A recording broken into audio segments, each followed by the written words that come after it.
Hello everybody, I am Conquering History Games, and welcome to a new campaign on the channel. Today, I'm going to be starting up a new one in Crusader Kings 2, A Game of Thrones, where I'm also going to be using the More Bloodlines submod for this mod, which is pretty cool, and I'll go into detail about it once I'm inside. So this is one thing I want to point out. This is a little bit weird.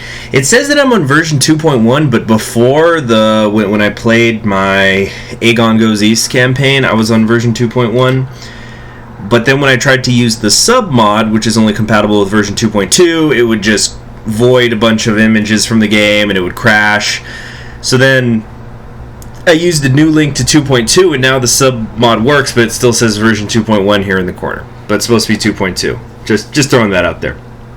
Okay, so last game that we played, or I played, was set during the War of Conquest bookmark start, where I was Prince Aegon of Dragonstone, but rather than becoming Aegon the Conqueror by uniting most of Westeros, I instead decided to go east, and I became known as Aegon the Restorer for creating the Empire of New Valyria.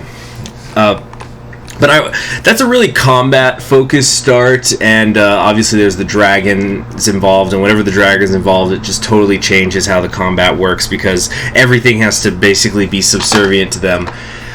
So I wanted to do something that was less combat-focused and a little bit more intrigue involved, and I got suggested by a friend, and I think this is going to be an interesting one, to play as Rhaegar Targaryen and try to overthrow my father Aerys. Now, I'm going to be starting in the Robert's Rebellion bookmark. I know a lot of you are already saying, but Conquering History Games, that's a combat start. You start in the middle of a civil war. Well, the idea would be that we would win the war for the side of the side of the Targaryens, which we kind of have to, or else we'll get the game over. And then afterwards, then try to put Rhaegar in charge of the kingdom. Now, there is a possibility that Aerys could die during the war because of the obviously there's a war on, and also he's really hated, so a lot of people could be plotting to assassinate him. Although he's paranoid, so that offsets that. It's really hard to assassinate paranoid people. But it only takes one person willing to drop the money to pay for a faceless man, and then it's over. He'll be dead, and then Rhaegar will inherit the throne in the middle of the Civil War. If that happens, we will still see some intrigue, because I'll just change what my goals are. So if Rhaegar becomes King Rhaegar, and then we win the Civil War, after the war, I want to do some internal intrigue on a couple of different levels. Number one is, okay, so we're going to be playing as Rhaegar, but I'm going to go in as Aerys, and I'll explain why once we're in there. There's a couple of different things that I would like to do. For example, we have to create new Lord Paramounts, because we're not going to keep the Baratheons around, I'll tell you that much. And I also should say, full disclosure here, there will be no, don't worry about this checksum thing, I already tested it, there's no crashing. There will be no unpausing in this episode, but I'm going to try to schedule it so that in about a half hour or so, an hour at the most, after this video goes up, Part 2 should go up where things will get started, and I'll explain why that is in a minute. First off, we are starting as Aerys, even though it's a Rhaegar run. After Prince Rhaegar took Lyanna Stark into his care, Brandon Stark had the temerity to demand his life. I have had him and his father rightfully executed, and now Eddard Stark, Robert Baratheon, and his allies rise up against me. They will feel my fire. Okay, so the reason why we're not going to unpause in this episode is because there's a lot of things that I want to go over here at the start. I probably should have made notes so that I don't seem like I'm going on tangents so much. There's a lot of things that I want to go over, and number two, this is actually really difficult to pull off, winning Robert's Rebellion as the Targaryens. And I've already tried a few times. This is my third or my fourth time trying to record this series, and I lose each time. For various reasons. So what I'm going to do is I'm just going to go over everything in this episode. Then I'm going to create a save. I'm going to end the episode, create a save file, and then I'm going to start recording part 2 off of that save file, so that whenever I lose, I could just reset to that save, and not have to re-record all the introductions all over again. So, let's first talk about the goal. Like I said, the goal is as Rhaegar to become the king of Westeros, overthrowing Aerys the Mad, and also to create new Lord Paramounts depending on who ends up rising against us in rebellion, and also to maybe just for fun collect a couple of bloodlines. We're probably only going to go a couple generations in. I don't want to make this a super long campaign, and we're also going to maybe test some of the fun mechanics, like trying to find a dragon egg, get some Valyrian steel. Just go into that. Go into some more non-combat fun things that you could do in this campaign. So, for example, what I'm talking about when I say create new Lords Paramount, Robert's the leader of the rebellion against us. Obviously, we're not going to leave his family in charge, so we would do things like put the Connington family, because that's one of Rhaegar's best friends, we put the Connington family in charge of this region. As far as the Starks, I don't know if we're going to genocide the Starks. We might. It's going to depend on what happens with Lyanna. I'm actually not terribly familiar with all the possibilities that can happen with her and Rhaegar. But like, we're going to want to get rid of them. We're going to want to get rid of the Arryns, put somebody else in charge. Yeah, for the Tullys, I was really trying to think about who we're going to get to replace the Tullys. I'm probably going to do the Blackwoods. The Blackwoods do have some teeny tiny connections to the Targaryen family. They're like 100 years prior, but they are there. And I just love the Blackwoods. They're amazing. Okay, so we're going to now go over... the war has already started, as you can see. We're fighting Robert, Ned, Hoster, and John, and we've got our people joining in on our side. I don't think the Westerlands are going to get involved, neither are the Iron Islands. I think that they're coded to not even get involved for a certain amount of time, so we're not going to worry about them. So the things I want to do here is I want to first talk about, we're going to talk about Aerys' character, we're going to talk about Rhaegar, then we're going to go into the talking about the Bloodlines, more Bloodlines sub-mod that I'm using, because it's super cool, and I'm probably going to always use it going forward. Alright, first off, we are starting as King Aerys the Mad, and the reason that I'm doing that is because if you start as Rhaegar, you only have control over his personal forces, and AI is then in charge of winning the war, and the war is freaking hard enough without hoping that the AI is going to win it for you. So we're going to be starting as Aerys just so we can win the war, because that way we can control a greater amount of the Targaryen military directly. But then when it looks like the war is just about to be won, I'm gonna stop and switch switch over to Rhaegar. Okay, so Aerys the Mad, son of King Jaehaerys II and Sherry Targaryen, who were brother and sister, which is why your grandparents, when you look here, they're the same people on each side. They also have a nice little icon showing that how they died when in that tragedy at Summerhall. So we're insane. We are the Mad. We are a flamboyant schemer who leads from the rear. We're attractive. Probably before we stopped cutting our hair and getting all crazy and stuff. But yeah, he was supposed to be attractive. We are a knight. We're malnourished. We're uncouth. We are fire obsessed. And my cat is just going nuts. Caesar, what the heck are you doing? Stop it. Okay. We're fire obsessed. We are slothful, proud, arbitrary, stubborn, paranoid, wroth, cruel, and a lunatic. So maybe we'll see a couple of interesting laws get passed because we're a lunatic. Not really the focus of the campaign initially, though. In terms of our treasury, we have here a lot of books and things like that. All the crowns are available to us of the various, the various kingdoms, because they all turned their crowns over to Aegon. So, for example, if I wanted to, I could wear the crown of winter, for example. But there's also some of the various crowns that the other Targaryen kings wore. I don't think Aegon the Conqueror is here, because I think he got lost in Dorne, if I remember correctly, so that's not available.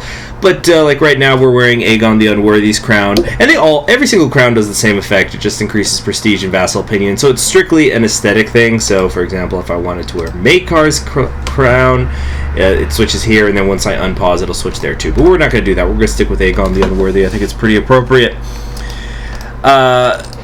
Okay, so we've got two kids right now who are alive. There's Prince Rhaegar and Prince Viserys, who we've sent into hiding, as well as our wife already.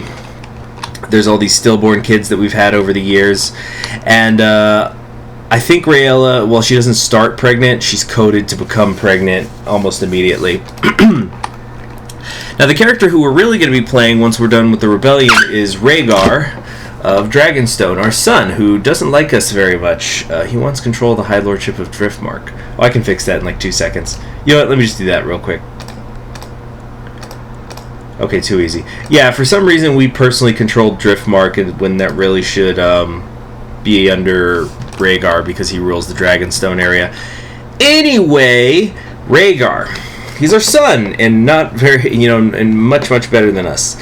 He is a brilliant commander, an inspiring leader, a cavalry leader, a direct leader, quick, attractive, a poet, a skilled fighter, a knight, a scholar, kind, brave, and ambitious. Just unbelievable across the board.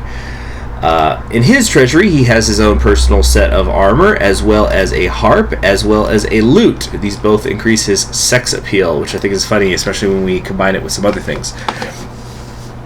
By the way, the only thing that we're really missing when we are starting by not playing as Rhaegar is when you start as Rhaegar, he does acknowledge that he has Lyanna and that she is at the Tower of Joy. There is also going to be an event for him where he chooses to fall in love with Elia or not. There's not really much I could do other than cross my fingers and hope that he doesn't fall in love with her, because for some reason when he falls in love with his own wife, he becomes chaste, which makes no frickin' sense to me. I'm just saying, wouldn't they be having more sex? It doesn't matter. We could deal with that later. So, other two things I want to go over. Let's go over Bloodlines, and then I'm going to talk about my strategy for winning the war. Or actually, I might do that in the next episode. So it's entirely possible that this is a shorter than usual first episode. But like I said, within the next hour, the other episode should go up. So usually when you are playing the base mod for a Game of Thrones, there are characters who have bloodlines, some of which extend for centuries. So for example, the Starks will have their bloodline, which gives them the claim on Winterfell and the Kingdom of the North. Same thing with the Arryns, they have their one for the Kingdom of the Mountain Vale, the Reach, and has the Gardener blood, and so on and so forth. But what the developer for the more Bloodline submod has done is he has stacked a lot of them, so some characters have lots of different bloodlines because they have a very long family history, and there's some characters that get brand new bloodlines entirely, or families I should say. So for example, House Bracken, boo, they start with a unique bloodline of Bracken blood. This increases the strength of their mounted troops, monthly prestige, martial goes up, they get a traditional claim on the Kingdom of Southstone, and their bloodline has strong seed. An ancient house, the Brackens are one of the most powerful houses in the Riverlands and sometimes ruled as kings. They are often at odds with their Blackwood neighbors. So the Blackwoods also have their own bloodline. But the Targaryens, they tend to only have the bloodline of Aegon the Conqueror, which is a very good one. But because the Targaryens have been in place for centuries at this point, they start with several. I'm going to go through all these Targaryen ones in detail. So first off, we have a drop of dragon blood. This is sort of scattered all over the place. The last dragon lords to survive the doom, the Targaryens fled to Dragonstone, and those that bear their blood seem to have an innate connection to dragons. This increases monthly prestige, as well as slightly increasing dragon taming and dragon hatching chance by 15 and 10% respectively. This is just if you have a drop of dragon blood. There's all sorts of people all over the frickin' Seven Kingdoms that have it. So for example, if we went over here to the Blackwoods do have a drop of dragon blood in them.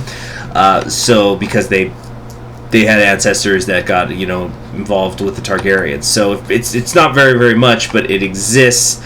So there's a tiny boost to their dragon taming chance. But if you're like an actual full-blooded Targaryen, as we see here, you get the blood of the Conqueror. Rider of the Great Dragon Balerion, Aegon conquered Westeros, becoming First Lord of the Seven Kingdoms, and became known as the Conqueror. That's 150% additional chance for both taming and hatching.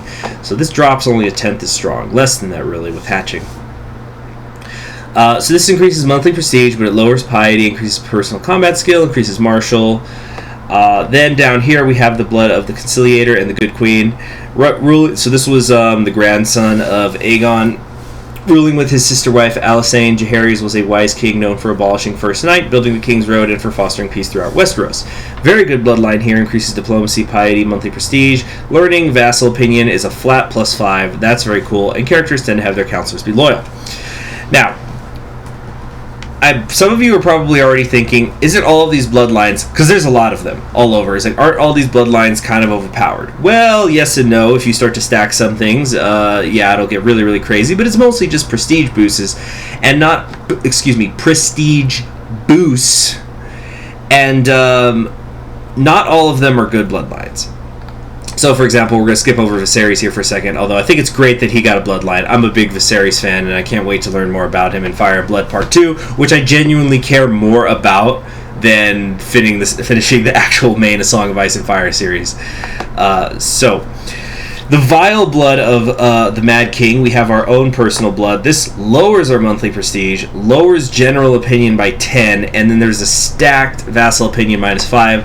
This is one of the examples that the developer of this mod used of, it's like, hey, wait, what's the point of having a Jaehaerys bloodline as well as an Aerys bloodline, because the vassal opinions cancel each other out? And he said, well, yes, that's kind of the point. The Mad King has undone all the goodwill of previous good Targaryen kings. So anyway, moving back to Viserys. More prestige, stewardship, and Lysine opinion. Youngest son of Prince Daemon and the half-year queen. I guess they're not counting the stillborn one. Viserys spent much of his youth in Lys protected by the Rhaegar's. Upon his return, he ably served his brother as hand. So we have the vile blood of the Mad King. We already went over that. It does increase my plot power defense, so I'm hoping that between this and the paranoia, we're not going to get assassinated, because I want to, in peacetime, as Rhaegar, overthrow Aerys. I want to do the intrigue stuff. And then finally we have our Targaryen bloodline here. Dragon hatching chance, 350% increase. Dragon taming chance plus 250% increase. Traditional claim on Dragonstone. And we have fairly strong seed. House Targaryen is a noble family of Valyria descent. They were the only family of Dragon Lords who survived the Doom of Valyria. So there you have it. That's, 6 bloodlines. And yet, there's one more I want to go over. Rhaegar also has his own unique bloodline. Born amidst the tragedy of Summerhall, Rhaegar was from the line of Aerys and his sister Rhaella, which a woods witch prophesied would produce the prince that was promised. More prestige, sex appeal, personal combat skill. Characters tend to be poets. Characters can become mystics. His prestige boost cancels out that of his father, but the general opinion -10 means he's always going to have to work a little harder. So not everything is always overpowered. So, for example, if we found... where's House Cod? House Cod is somewhere here, but they've got like a horrible bloodline. Oh, Farwind's got a bloodline. Mythical connection to the sea. Nice. Want to do a Farwind campaign one day. Okay, the Boltons. Like, I know the Boltons have a bad bloodline. Yeah, lowers Royce Red Arm, lowers monthly piety, lowers general opinion. Bethazar Bolton also lowers piety, lowers sisterman opinion, which is those are the people who live down here. They hate them because of personal issues. So there's tons and tons and tons of new bloodlines in here. I'm not going to go over every single one of them, but it's really, really cool. So, and I want to try to breed them into each other and whatnot. Just a little bit. We might only go 1 or 2 generations. I'm not even promising that, honestly, because I want to keep this campaign relatively short so that I can start getting ready for my Empire of Outremer campaign in Vanilla CK2. Okay, so before we get started, I might as well just talk about it here. Let me talk about what my general strategy for winning the war here is going to be. And then in the next episode, we can just immediately jump into said war. So, we control the Crown Lands, obviously, which is a little bit under 20,000 troops. Not counting what they're going to then raise up individually for me. We've got Mace Tyrell on our side as a loyalist. He's basically our most powerful ally right now. He's got the largest army, I think, in the world. Relative, like among all these. So he's got almost 30,000 troops. We also are going to have the Martells coming in on our side. Not very many, though. Dorne is not a very densely populated area, but because of our marriage alliance with them, he's going to help us out. He's got about 12,000 troops. Tywin is going to be staying out, and so is Quintilian. Quintilian or Quillian? What is it? Yeah, Quillian. Quillian of the Iron Islands, these two are going to be out, so those two kingdoms aren't going to be helping. Our enemies consist of the Stormlands, Although not really all of them. As you can see, some of them have risen up against him, against Robert. But Robert's got about 13,000 men available to him. Wait, 1, 3, 3, 7. Elite. Oh my goodness, he's elite. He's elite. So we have him to our south. Then there is Jon Arryn controlling the Vale with about 25,000 troops. Then the Rivermen, they've got about 17,000. Frey, Walder Frey, I think he's going to stay out of this for the most part. And then you've got Eddard, who his kingdom it's almost as big as all the others combined. He's got nearly 30,000 troops available to him. So we are definitely outnumbered in terms of kingdom count as well as troop count. Unless we can get like Tywin to come in and sort of help us out a little bit, but even he's not going to be enough by himself. Now, the good news is that we are operating on interior lines. So the idea with the advantage that comes with interior lines is that you could be surrounded, but on the other hand, you have less space to you can move your troops from front to front over a shorter distance. Now, the biggest problems we have, I think, even more so than the troop count, is that the armies of the rebellion, of the usurpers, have some unbelievable commanders. So, for example, if we went over here and looked at old Ned here, he's got 23 martial. That's really, really freaking good. That is nothing to sneeze at. And yet, he is nowhere near as good as these next couple of guys. Because Robert himself, he has got 29 martial. And remember, the higher the martial, that always boosts your army's ability. But he's also a brilliant commander, an aggressive leader, a heavy infantry leader, and they've got a lot of heavy infantry, and an inspiring leader. So these all stack like crazy. And if I'm remembering correctly, he has got they put a modifier on him that any army that he is personally leading gets an additional 15% morale damage boost, and that doesn't even go into like his treasury, like his warhammer boosts things more, and then the bloodlines. He is insane to deal with. But also another one who people don't really think about, but he's very, very good, is the brother of Lord Hoster Tully. I'm talking about Brynden Blackfish here, who looks a little derpy because he's not in his armor yet. But he has 30 martial, and he actually also has his own personal bloodline here.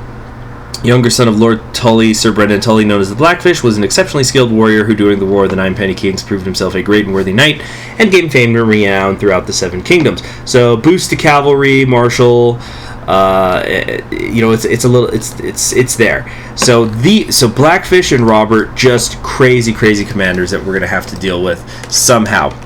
So, my general strategy here is, we're going to maybe try, and I might change my mind, if it doesn't work, you might see me try something else in episode 2, but the general idea is going to be that we have to take advantage of the fact that Robert is relatively isolated. He doesn't even have everything in his own kingdom under control. We're going to try to take the fight to him with everybody, just gather them up into a great big fist to stamp him out. You don't stamp with a fist, just this mailed hand we're going to punch his face in with, and try to destroy the Stormland armies and preferably kill him. Now, the issue is that the longer the war goes on, the better the other side is going to get. And I think, essentially, once Ned gets far enough south that he's able to bring to bear serious amounts of his forces, it's going to effectively be over. We must kill Robert or fail. So I think that's everything that I wanted to go over. So in the next episode, we're going to go directly into combat.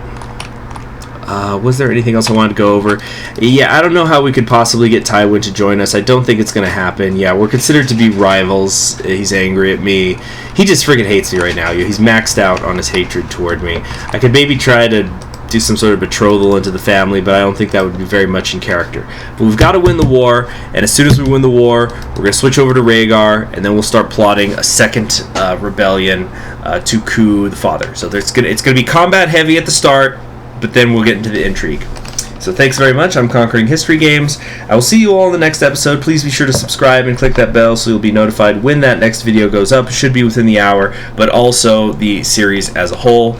I will see you then. Have a great day.